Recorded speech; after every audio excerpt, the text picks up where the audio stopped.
Okay, we start with problem 1 of the first section on classical mechanics, which covers the dynamics of a point mass. A man of weight W is in an elevator of weight W.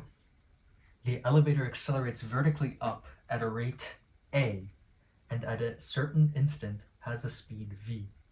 Part A asks, what is the apparent weight of the man? So here I drew the man inside this elevator, and the apparent weight would be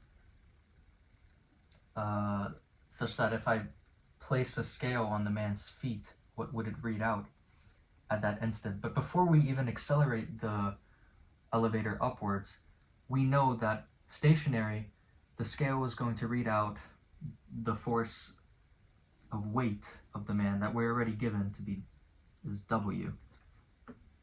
And when we flip on the switch and the elevator begins to accelerate upward with some force Fe, we'll call it, the elevator exerts a force on the man Fe, and so the man exerts a force of the same magnitude but in opposite directions on the elevator, or in this case exerted on the scale, back with a Newton's third law pair force Fe, and that Fe force from the elevator would be the mass of the elevator.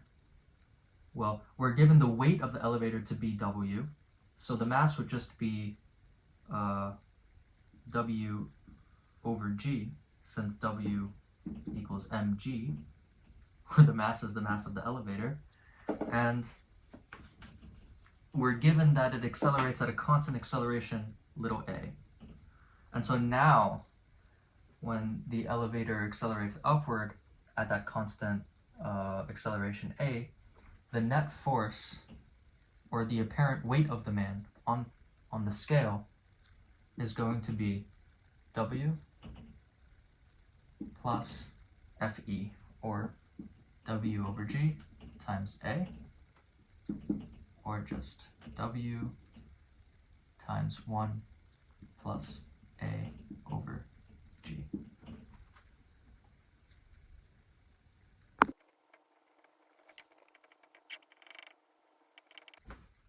Okay, part B tells us that the man now climbs a vertical elevator with no the man part B tells us the man climbs a vertical ladder within the elevator at a speed v, little v, relative to the elevator. What is the man's rate of expenditure of energy? In other words, the power output.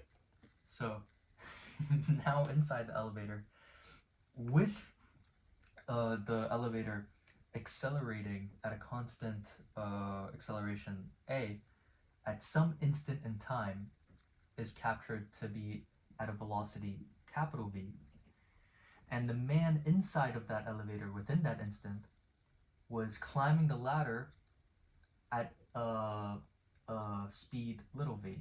What is the power output? And we know that power is the rate at which work is being done.